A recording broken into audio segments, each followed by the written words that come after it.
Good day and welcome to the program this midday. Why the excitement with the introduction or the possibility of introducing a currency for West Africa? And the excitement seems to have cut across the African continent. Why? We'll try to answer that on the program this midday. We have an economist who has been in the job or on the job for over 40 years. He is here with us in the studio to be able to edify us about that and much more. We'll still talk about decentralization because the President of the Republic did sign into law the adopted bill on the decentralization code. And so much talk about the special status, but many questions still unanswered. And so we have someone who is versed with what is in that code. He will also edify us in the course of the program. But we have colleagues who are there to throw in the jabs, or should I say below the belt punches. We have from my right to the left, Elias Ngalame, the publisher of the Echo Outlook. You're welcome. Thank you, Joe. I was talking about the celebrated professor. He's Professor Wilfred Awung Ndonko. Thank you, Joe. He is advisor to the Executive Secretary. He was advisor to the Executive Secretary of the Economic Commission for Africa, but with over 40 years of lecturing economics. And he did that in Cameroon as in Nigeria, and still is visiting professor and supervising students at the level of the International Relations Institute of Cameroon today, PhD students. You're welcome. Thank you very much. And we have Nga Christian, or you like me to call you Christian Nga Christian Mbibgo. Well, okay. Nice to have you with us again. And we have a lecturer at ENAM who is lecturing on decentralization and local collectivities. So he looks like the man we need on a program like this to have us talk about the special status which have been granted to the Northwest and Southwest. He is none other than Walter Stakang Ayuk, a principal civil administrator and lecturer at the at ENAM. So, gentlemen, you're welcome. Thank you. Okay. I'd like us to start with what the papers were feeding on this week. Our press review.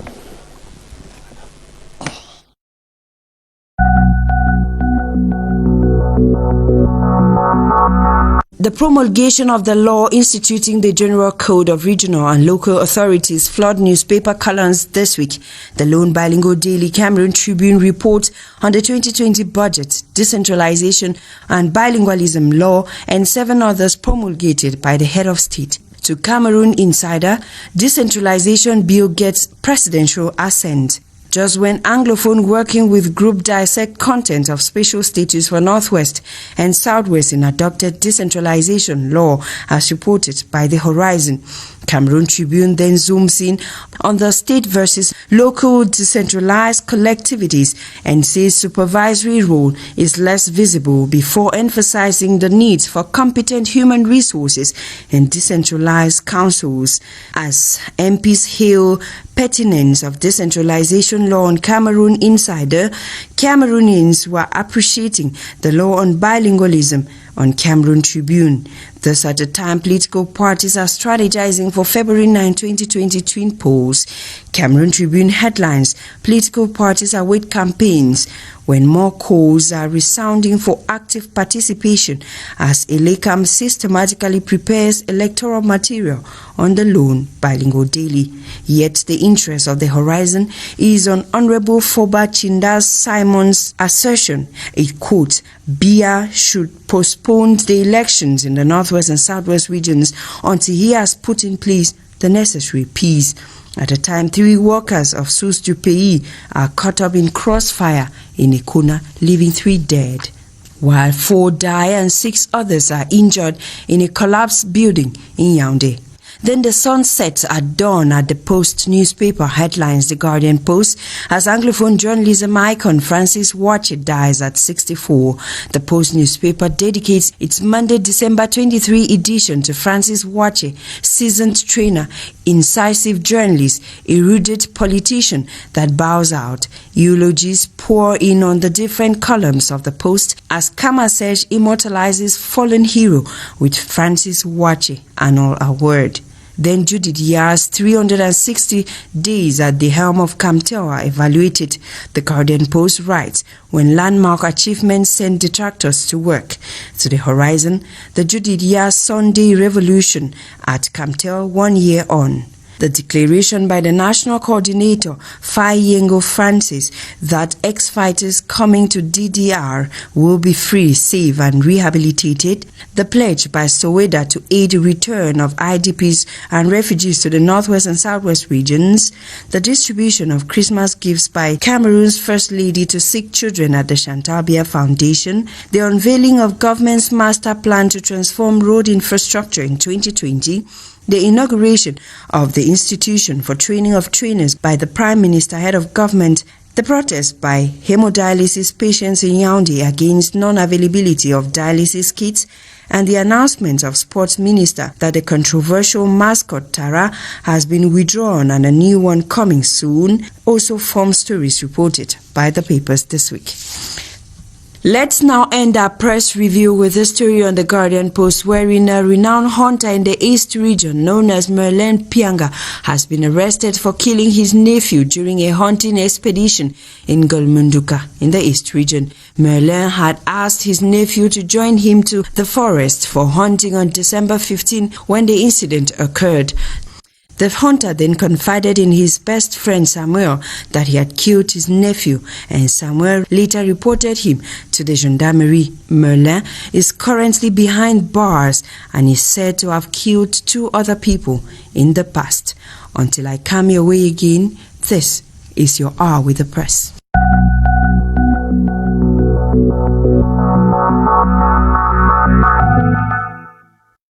And we are on Press Hour. Professor Ndonko, how would you explain the excitement that has gripped all of Africa, or should I say West and Central Africa, over the news that the ECO will soon be circulated as the legal tender in West Africa? Yeah, Joe, it's quite simple. Anybody who has been following what has been happening economically in Francophone Africa, especially since independence, would probably understand why this is so. The early years of independence were very much concerned with sovereignty, political sovereignty. But you couldn't put aside and forget economic sovereignty. And you can't talk about sovereignty economically or financially when the currency you are using is controlled and managed elsewhere.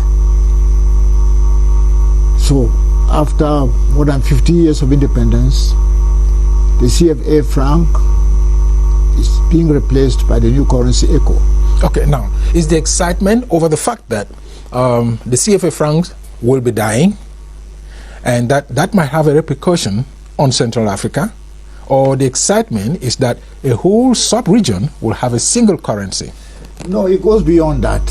The excitement is that instead of falling back to France, instead of the French treasury controlling part of the money, the foreign reserves that come in, the Francophone speaking countries, 8 of them in number, and 15 in ECOWAS, yes, will be able to have a which will give them the free hand to be able to put in place monetary mechanisms, monetary policies. Okay.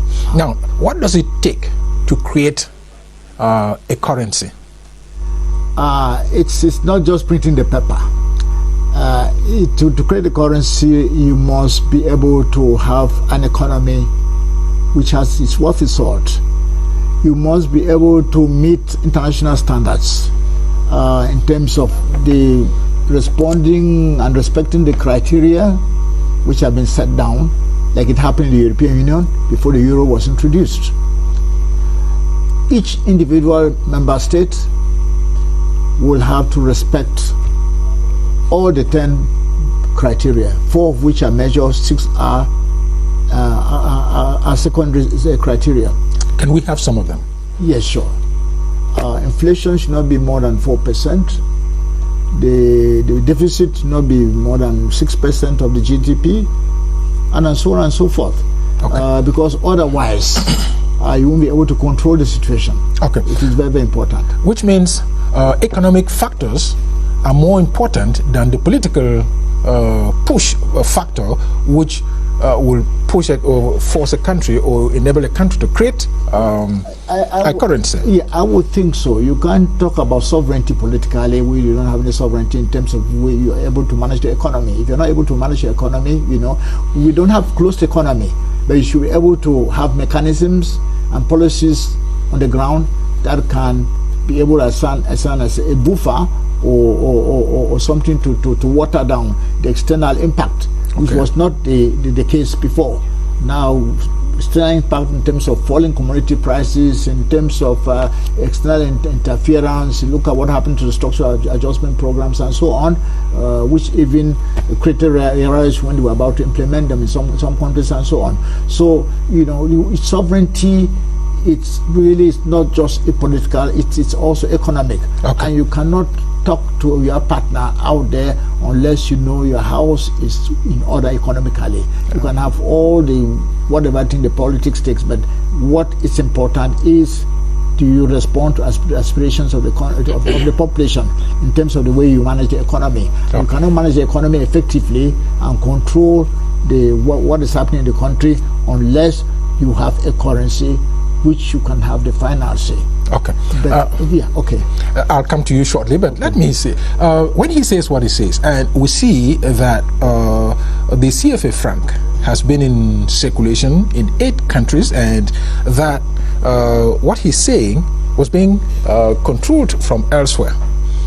How would you explain that the French-speaking West African countries have given up that control to join with other countries that speak other languages other than French?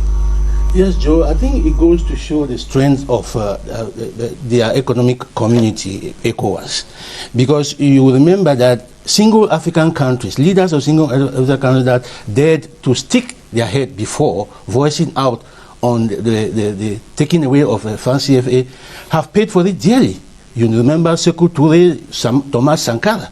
Most of them, they gave their lives because of this fight. So it has been a long battle. But again, it is the work of a community, of a strong economic community that has paved the way through. Okay. Now, the Nigerian economy, and the Nigerian gross domestic product would seem to almost like half of what West Africa produces as a whole.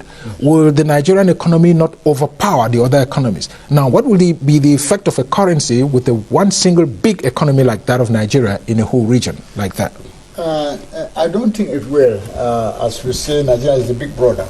But on the contrary, what has hampered the free flow of goods and services and even people within the ECOWAS region, they've done much better though than in CEMAC, has been the fact that they have their different currencies. You have the CFA franc, 8 francophone countries, French-speaking countries. You have the Naira in Nigeria, the cedis in Ghana, and so on and so forth. Guinea franc, which is not the CFA franc. So if you don't have a currency which facilitates the payment, the purchase of goods and services, it will create a problem. But once you have a common currency, it means that some of the excesses of excess goods and services that were produced in other member states will be able to find themselves in Nigeria and vice versa, because not all what is produced in each of these is consumed domestically. They'll have to export some out. And the fact that they'll have a way of getting a currency that will, get them paid back, easily without any hitch and so on. If it's naira, then you have to talk about getting the thing exchanged, the clearing house and all whatnot, and what's the parity between the naira and the euro, and so. But once you have a common currency, then it means payments can be made easily. When you have border trade and what have you. Okay. Now, you wanted to, I would ask my question, then you respond to what you had as preoccupation before you answer my question. The example of West Africa seemed to be like the eye-opener for the rest of Africa. And when you look at what is happening in West Africa, you ask yourself, what then prevents us or the rest of the sub-regions from going like ECOWAS has been in terms of economic integration and even political integration? Yeah, I think within the CEMAC region, there have been calls for them to actually go like the members of the ECOWAS have done, that is to pull out of the CFA franc. I remember in 2018, we were at a working session with the French President Macron in Lagos, and I asked him a question about the fact that France was blocking African countries from pulling out of the CFA. And the response he gave me was that he would encourage any Africa, or that he would never stand on the way of any African country that wanted to pull out of the CFA. And so I think that response, which, because the program was live on many television channels in Africa, in my opinion, pushed leaders of the ECOWAS states to introduce the ECO. And I think within the CEMAC regions, our own leaders too should already start thinking of creating their own currency. Because like President Macron said, France is not, maybe within his own era, would not stand in the way of any country that want to pull out of the France CFA currency. Oh. So I think Cameroon, like any other CEMAC countries, should take a lesson from what we've seen in ECOWAS to pull out of the France CFA, which is, I mean, with the inflation and a devaluation, which has become even more costly in terms of the living standard in the CEMAC region. I'm sure if we have to introduce another currency, life will be better for citizens within the CEMAC region. Okay. Did it surprise you, Mr. Takang, that the announcement about the introduction of a new currency in West Africa came from Ivorian president, and that's a joint communique from the Ivorian president and French president? I'll start by stating that monetary policies are very important for the development of an economy. You may take budgetary measures, you may take other measures, even structural measures, but monetary policies are very important. Let us go back to the 70s or the 80s when we had economic crisis here in Cameroon.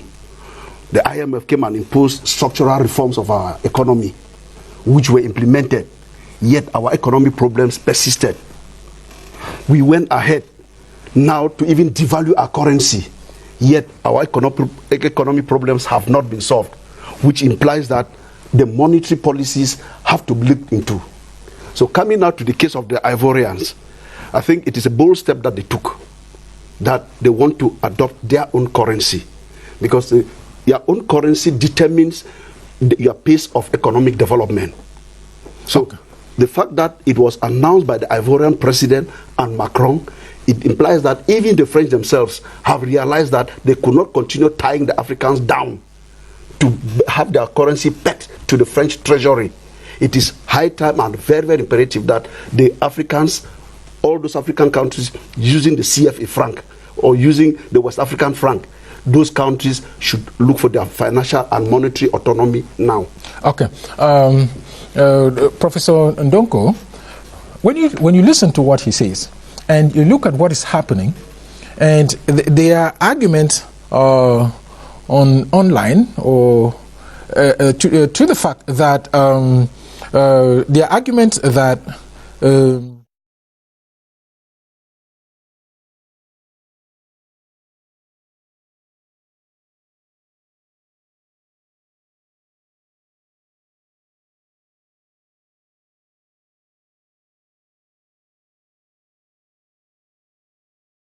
currency competing with others on equal footing and based on economic dynamics. How would you respond to that?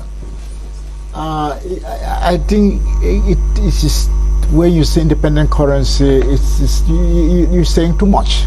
Okay.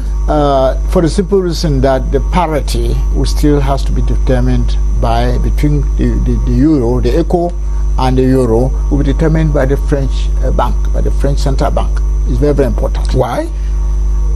Well, if you have a currency and they just because they still don't have confidence, okay, in the ability of the West Africans to manage their currency. So African leaders need to manage their currency. They still don't have that confidence. So to give credibility, because if it is pegged or the parity is determined by the central bank, then internationally, at least we're not going to have any problem. But for how long? That's the question. Yeah, but for how long? In my view, I think it's better we move out completely, not only managing the currency, taking monetary, but that after all, Nigeria is a big economy. It has its currency. It's not tied to the British pound. That's it. That's where I was coming to. No, Ghana has the cedis. It's not tied to the British pound, and so on. So why should anybody be thinking that they must peg the ECO to the French Treasury or the French Central Bank for it to have some credibility? In a system where they always talk about processes, they will tell you that this is a process. I'm sure the next few years you will completely get out of the doldrum and be on your own. But for now, we can manage the resources, the foreign reserves without any intervention. No part of it is going to be left in the French treasury and the operations account anymore. You can use the resources. But in terms of the parity value, the exchange, the value of the currency, you still have to have that guarantee from the French. It's like you have an infant which you don't want the infant to grow up. They will say international economics. You see the infant growing, but you don't want to let go. You see, this is what is happening. And there is this, I think it dates back to the colonial times. Okay. The British. Yes.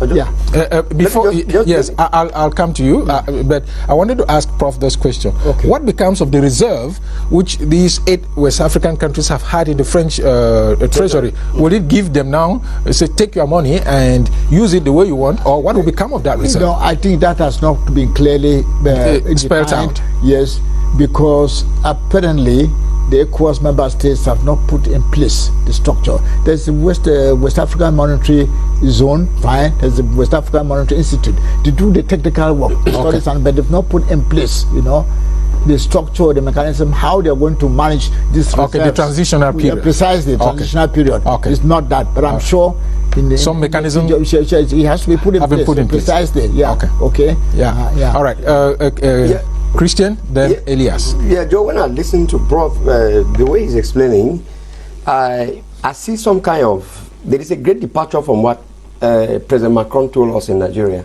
Because if you must peg the ECO to the French Central Bank or to the Euro, it means that France is kind of regretting that these 8 countries are pulling out of the France CFA. Otherwise, how do you explain the fact that they have created a new currency and you want to insist that they must, for some period of time, be pegged to the euro, which, in my opinion, it could be like you're selling the goat, but you're still holding the rope. He was talking of some guarantees. Yes, Elias. Yes, Joe, I think to link up with what Prof was saying, in that declaration between Macron and the Ivorian president, it is true Macron said that it is just a reform of France CFA, but he went ahead to say that hence the Central Bank of West African States, BCAO, will now be free to invest in any bank of their choice. So it will no longer be compulsory for them to invest those reserves in the French Central Bank. So I think that is where the liberty comes in. Okay. So because even though the French president is saying that it is some cosmetic reform, I'm sure France is really touched by this departure. Okay. Yes, Prof. You remember you asked the question why the announcement came from the Ivorian president. Yes. You recall that the Ivorian president was the deputy director of the INF, which has been a major player with the World Bank in putting in place policies for African countries, structural adjustment, stabilization policies, and so on. So it's like the brainchild of the IMF. So you will not expect, the Ivorian president to think otherwise.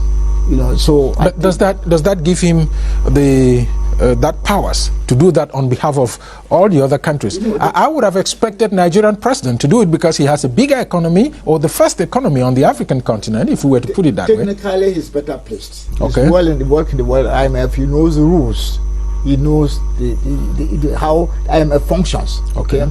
So, an IMF is supporting this measure, but also saying the member states of ECOWAS, the 15, have to make sure that they put their house in order to meet the criteria, to get the criteria or the convergence, criteria set down and made by all the member states, before the currency ECO is effectively launched. Okay. Yes. And Mr. Taka, when you listen to what they say and the worries which they express, or some of the things which they are doing, which they are saying, one comes away with the impression that it will be a long, drawn-out process that will not take just a single day, and maybe 1, 2, 3 years before they begin to integrate really. I want to buy the position of Professor that the currency may be pegged for now, for some time, to the French franc or the French treasury, because we should be very careful. The euro. With the euro. Mm-hmm. We should be very careful, because we should not, nobody will like what is happening to the Zimbabwean currency to happen to their own currency. Or at one time in Zaire, they were printing money in kilos and all that. I remember I changed to 10,000 in nobody would like that to happen to their economy. A whole carton of so we wouldn't like that. So the fact that it is pegged for now to the French currency or the euro, and then eventually with time, even if it takes the next 5 years, provided the currency does not collapse completely. But what we have had a situation, or we have a situation in which Nigeria, which is the first economy on the African continent, has a single currency. And would you say that the Nigerian currency has been weak or has not been able to stand the test of time, that they are coming in with some experience, one would think? Your currency depends on the strength of your economy. And nobody will argue that the Nigerian economy is the strongest economy on the African continent, or among the first 3 economies on the African continent. Consequently, Nigeria having their own currency, which is different from the currencies of the other West African countries, shows the dynamism, the vitality of the Nigerian economy. But that does not stop Nigeria from becoming part of the economic community. They are still there, but they have their currency. But the economic base is very strong. Should they not come in with the experience of managing a unique currency for the country, and which will be a booster to the whole region? Coming in to manage the economy of the region, it would be a good idea, but political strings now come in. Other heads of state may think that the Nigerian wants to use the economic argument to now influence the political will. So it may cause a problem. So if at this particular moment it is the Ivorian president, who is probably the president of the ECOWAS, and who made that announcement, it is within the framework of the monetary union, and not as the head of state of Ivory Coast imposing it on the other countries. Okay. So what becomes of CEMAC and its own CFA?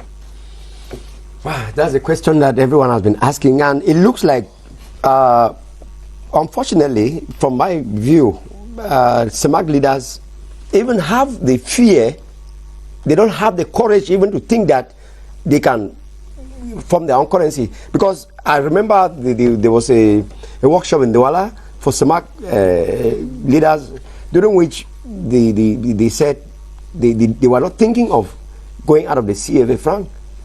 And sometimes my fear is that that economic autonomy to them will mean that they are being headstrong to France.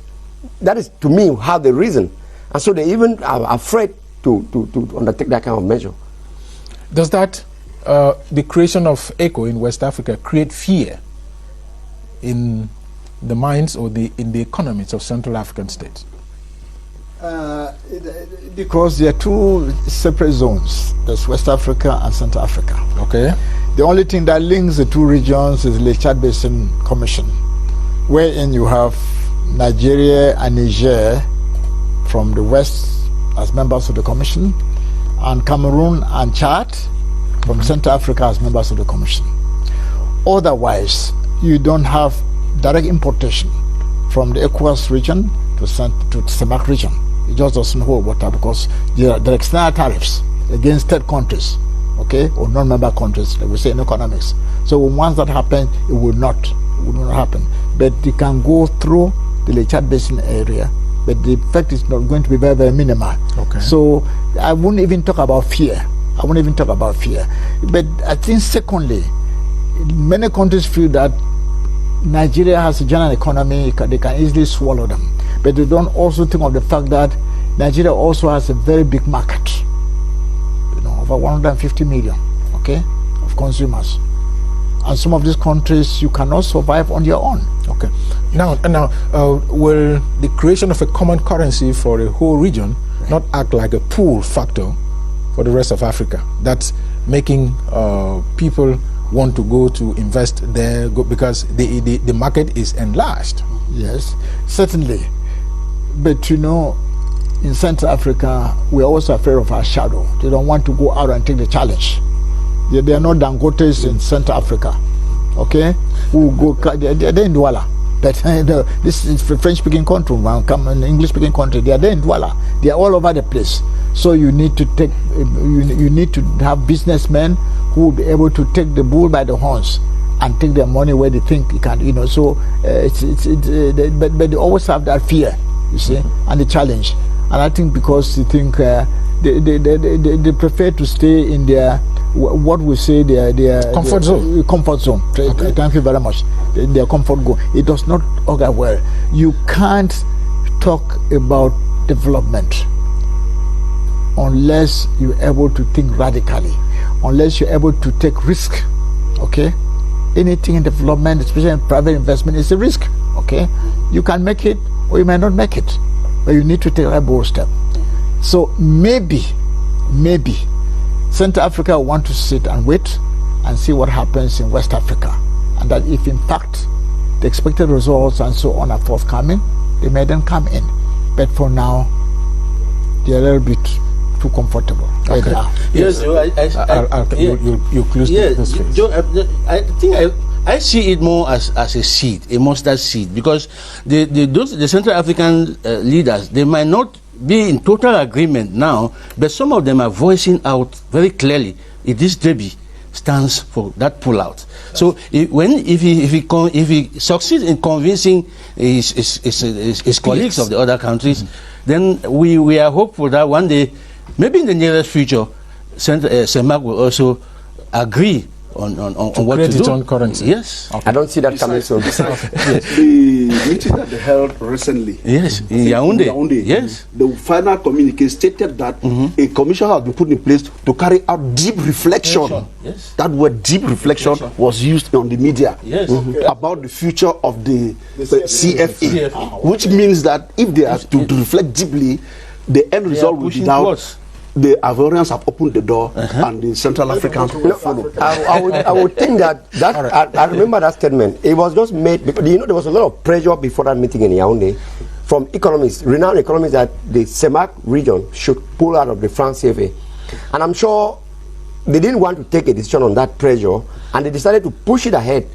Apparently, they might have had in mind that ECOWAS member states were going to pull out of the CFA, and maybe that is... The announcement was made in West Africa long ago. Yes. Long ago. Yes, okay. I'd like us to move away from this. We'll come back to it some other time because it's a running story all the same. Let us have this report on decentralization by Cynthia Saptala, and then we'll discuss the decentralization code and its implication for Cameroon.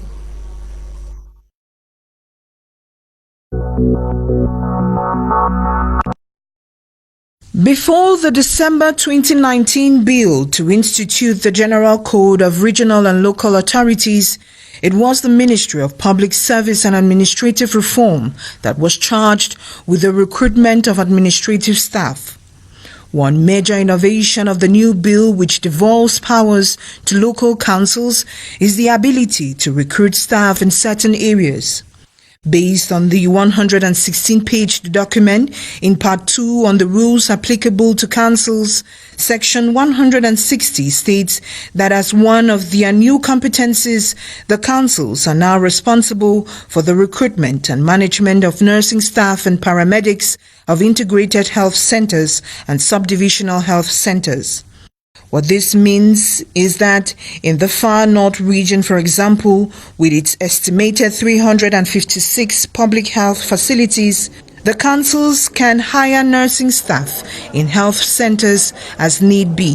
The same prerogative is given to councils in Section 161, where they now can recruit and manage teaching and support staff of schools found within the municipality.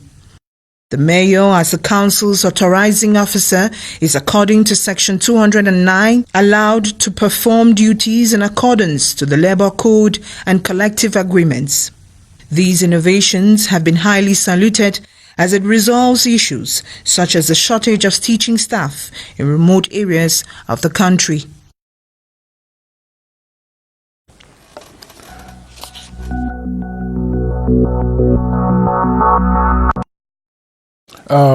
There are so many people who refer to the code recently signed into law, promulgated into law by the President of the Republic. They say it's revolutionary.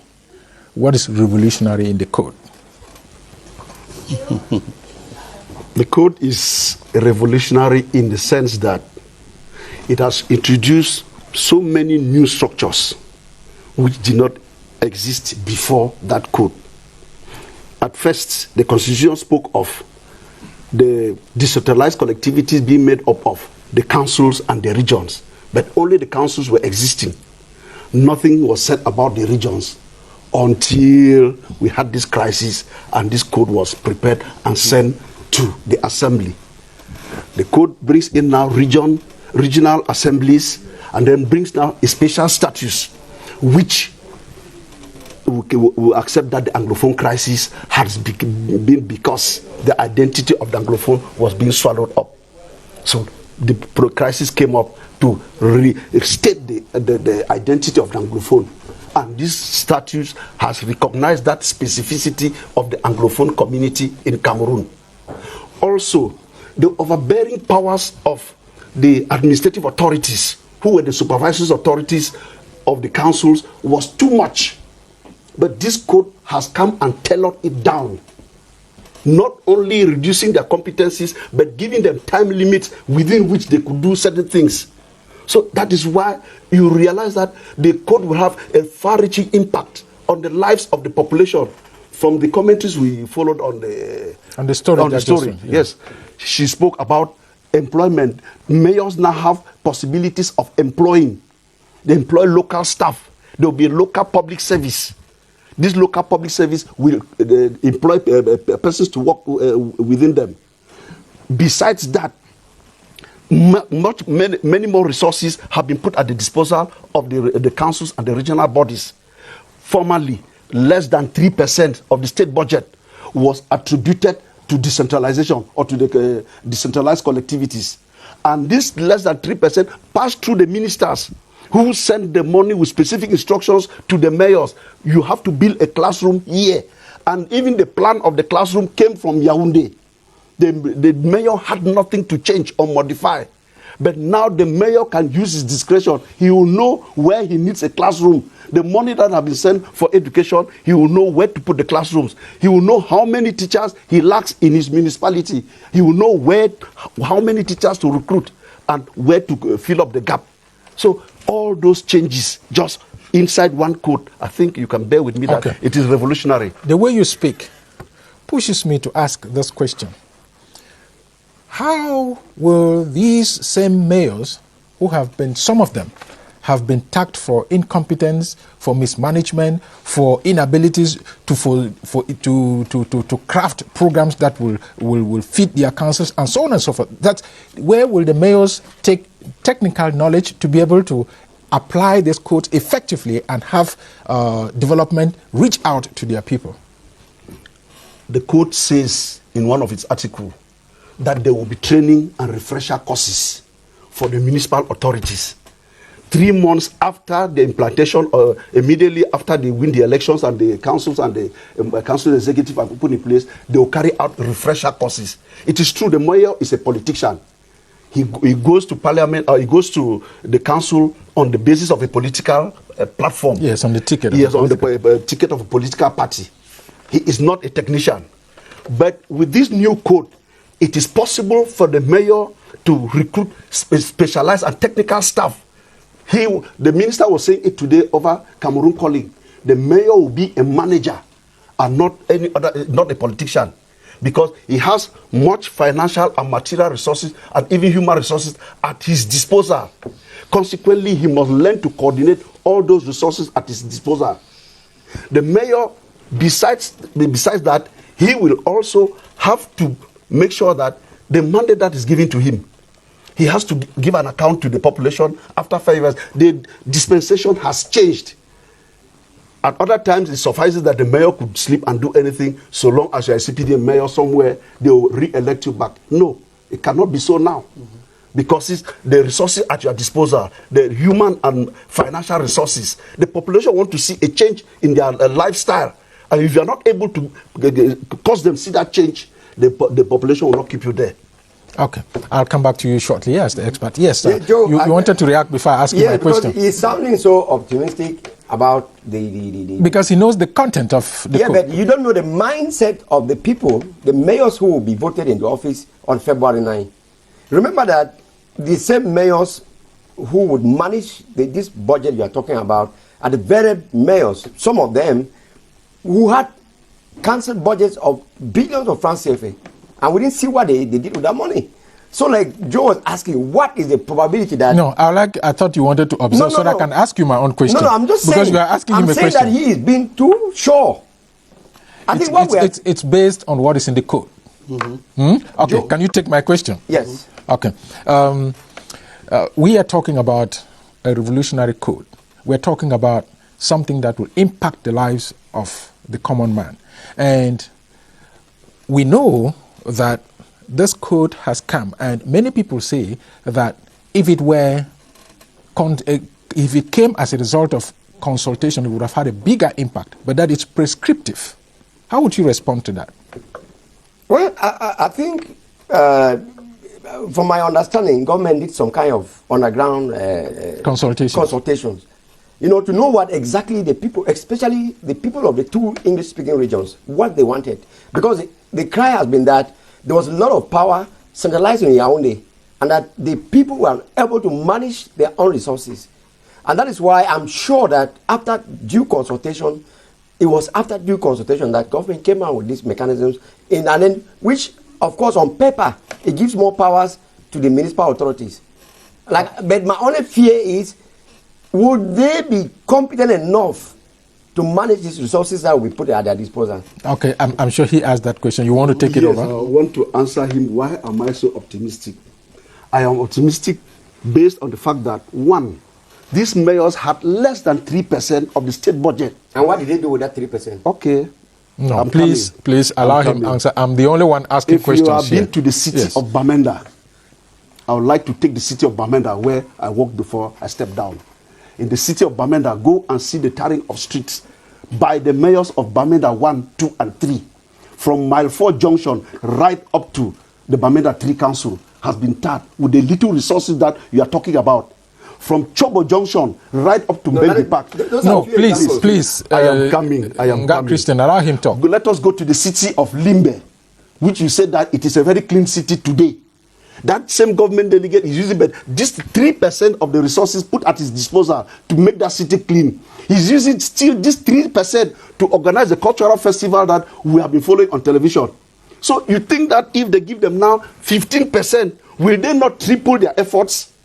Okay, I'm sure. Yes, you want to react. I'll come to you. I'll just react, then I'll ask you my own question. Yes, Joe, just to relate.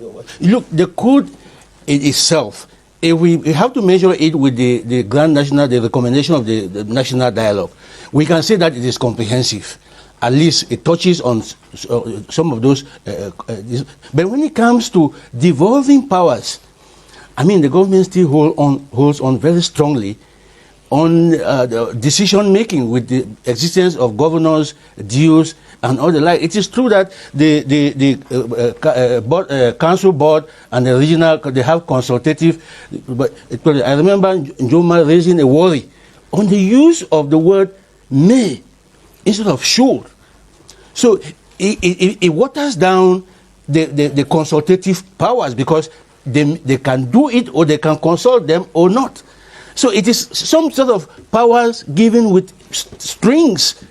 Okay. All right. No, just please. Let me. You wanted to respond to Let me that? respond to him. Yes. It is true. What I want you to know is that, first of all, that may or could, the French version should. It does not exist in the French version. So I don't know whether I don't know whether it is. If you say that, if you say that, then I'll ask you this question. Yes. Because they are supposed to be equal.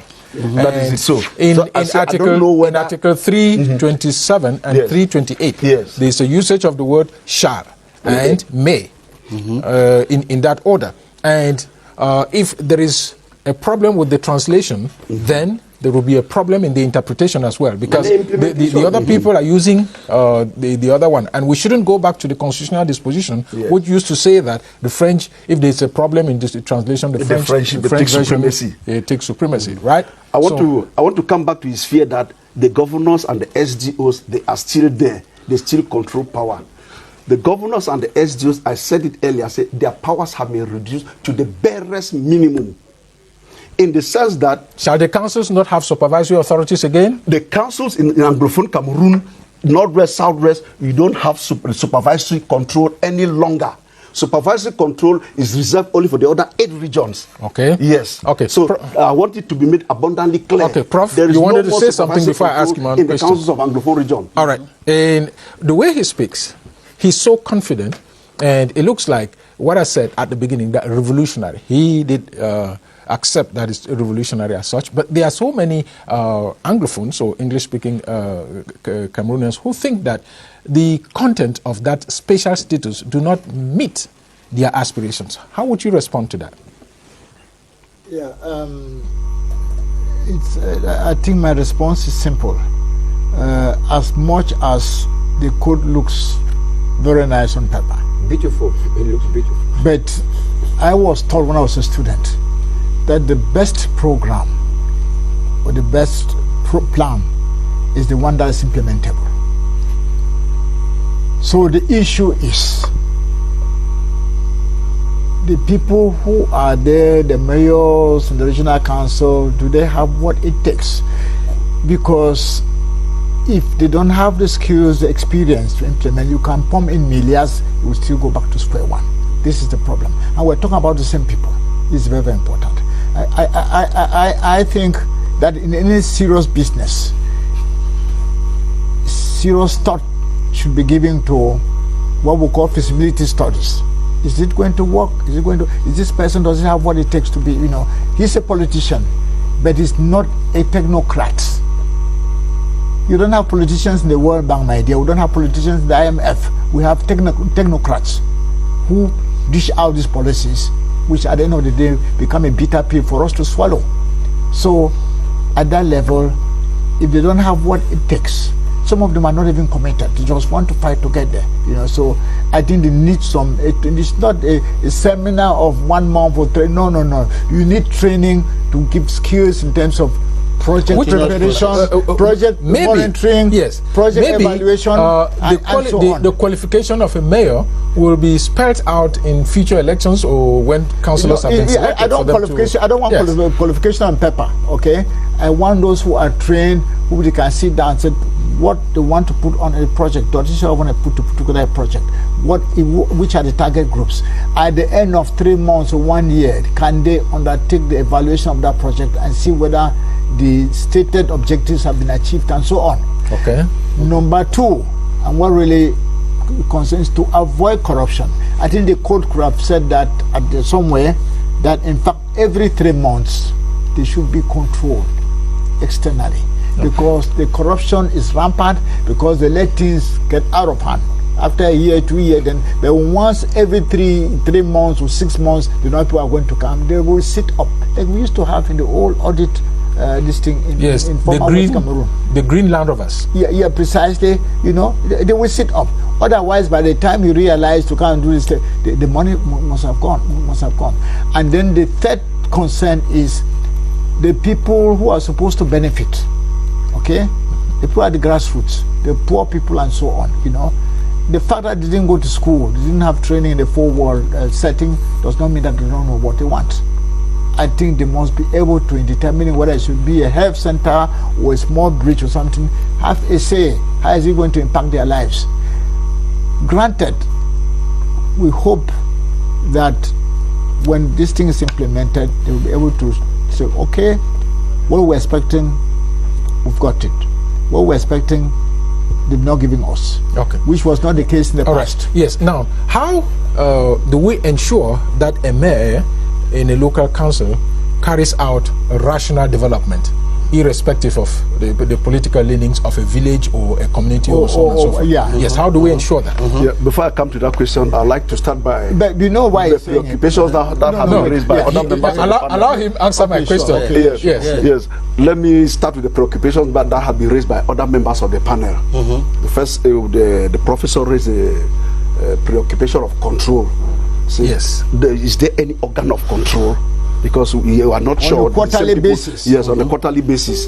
The first thing is that the code has 4 principal organs of control. Okay. That's you have paper. Prof. No, let's hope that the paperwork will be transformed into reality. Yes. The code has 4 principal organs of control. Yeah. Take it. Yes. No, just go ahead. Just answer it. So we have 4 principal organs of control. You have the National Decentralization Council.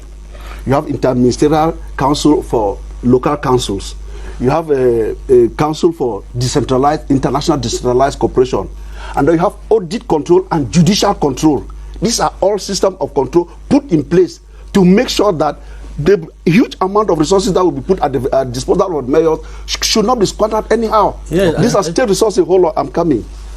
So that is concerning control. Okay. Now, then to my question. To your question, the other fear was that we have put a lot of things on paper which had not been implemented. It is this same fear that made people to put the word progressively in the constitution, and since 1996 they have been implementing decentralization progressively till today. The only way for you to know how to swim is to dive in the water. True or false? True, and you can die there. You must dive in the water. You don't swim in the air. Yes. So we have to take it. Certainly we'll make mistakes. But inside the first 5 years, we would have corrected our mistakes and then we'll move forward. If we started 10 years ago, we would have corrected all our mistakes. We would have been somewhere today. Okay. So we don't have to fear. Yes, to my question. So now to your question. What was the question again? The fact that how would you ensure rational development without political coloration? The code itself has taken grassroots participation. In fact, the population participates. The local development associations, the village development association will be part of the council. It is there in the code. Okay. Yes, they will be consulted. Even you as an individual, you have a right to propose a project to your mayor that this project can protest to the protest, the part of protest is when your rights have been violated. Then you go and protest to the independent public conciliator. But you, as an individual, you have the interest of your council at heart. You have a right your community, your community. You have a right to go and propose to the mayor.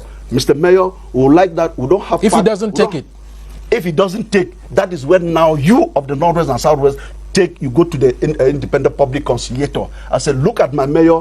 I am proposing a project that will help at my village. He is refusing. So you go to now to the public independent conciliator. Does that public conciliator have any power? No, Joe, just to add, please allow me ask the questions. Yes. Teke, you'll come in with the reactions and then we'll conclude shortly. No. Okay. Yes, Joe. Quite a good number of reactions on our social media platform. We begin with Ayama Yu, who says ECHO is just a change of name from CFA to ECHO. France still controls everything in the ECHO. Clovis Ocho says ECHO is truly an eye-opener to some African countries, while Kole Tongwe says France let you go with the goat but not the rope. Kwa Akonyingwa, it says It is true that adoption of ECO as a new currency by ECOWAS has a psychological impact on the minds of Africans, even though the currency will still be pegged to the euro. And the decentralization code recently promulgated by the head of state is a blessing for Cameroonians and will boost local development if and only if it is fully implemented.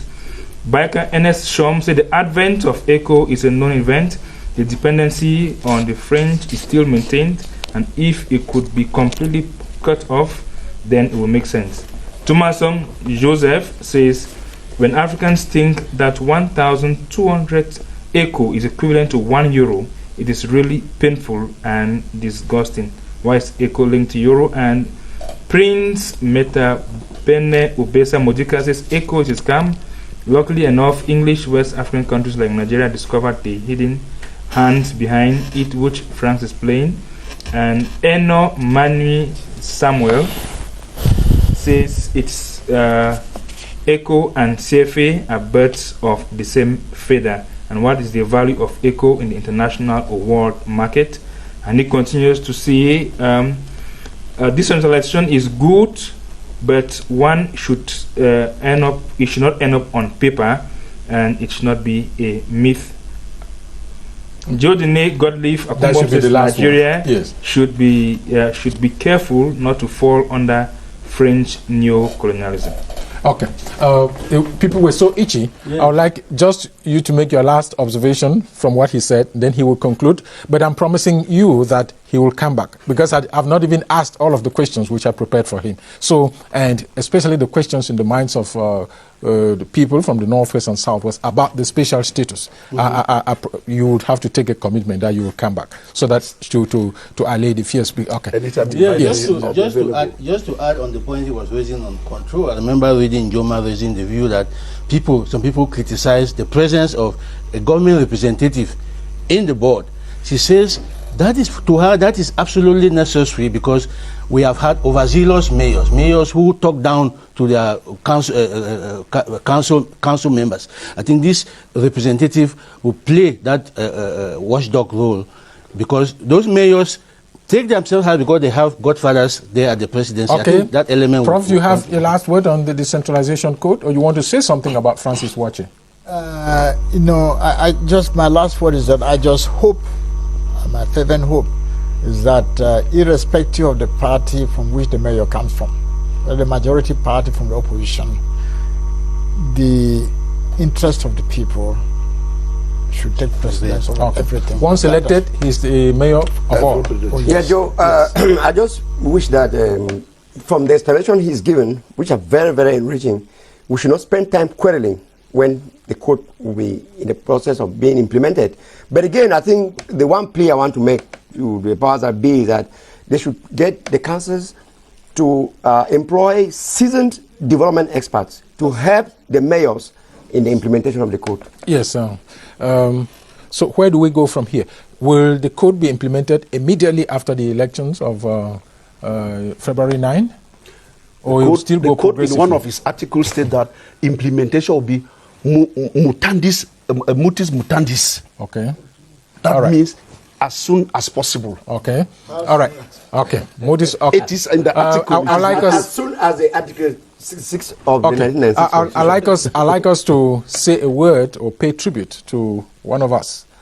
He used to anchor a program Press Club with Kenneth Asobo and Adamu Musa some time ago, and he passed on, the publisher of The Post newspaper, Francis Wache, who died about almost 10 days ago, died on a Friday. So maybe a word on Yes, Francis Wache, as I used to know him, was a real icon in the journalism landscape in Cameroon, and it's one of the fine brains we have had in Anglophone journalism. Well, it's regrettable that he's gone, but that is nature. Nature dictates, and he will dictate to all of us one day. Okay. I think... Yes. As a publisher, and he was... and gave me a lot of inspiration, both in public and private. But I think the good thing about his death is that the Post will continue to to blossom even after, because it was a well-organized media structure. That is to say that his death does not bring in any fear about the death of the newspaper. Okay. So for that, I pay him a lot of gratitude. Prof, you might want to say a word on Francis Wache? I didn't know him very well, but I knew Adamu Musa very well. I think so in the early 70s. Yes, yeah. Adamu Musa worked for CRTV. For CRTV, that's right, because that was, at that time, and was the main. He's just retired. Yeah, precisely. In terms of objectivity and professionalism, he was one of the very top journalists, you know, which CRTV had at the time. You know, that's, I remember him for that. Okay. He's still there. Yes. And he's still active. I mean, Adamu Musa. Yeah, but it's not active full time. Okay, yes. Well, I think I used to hear that name in the press. Francis Wache? Yes, I used to hear that name, and I know that journalists, you grow better with age. And for such a personality, a big human resource to pass away, it is a big loss to the media world of Cameroon. So well, my condolences go to his family, and may his soul rest in peace. Thank you.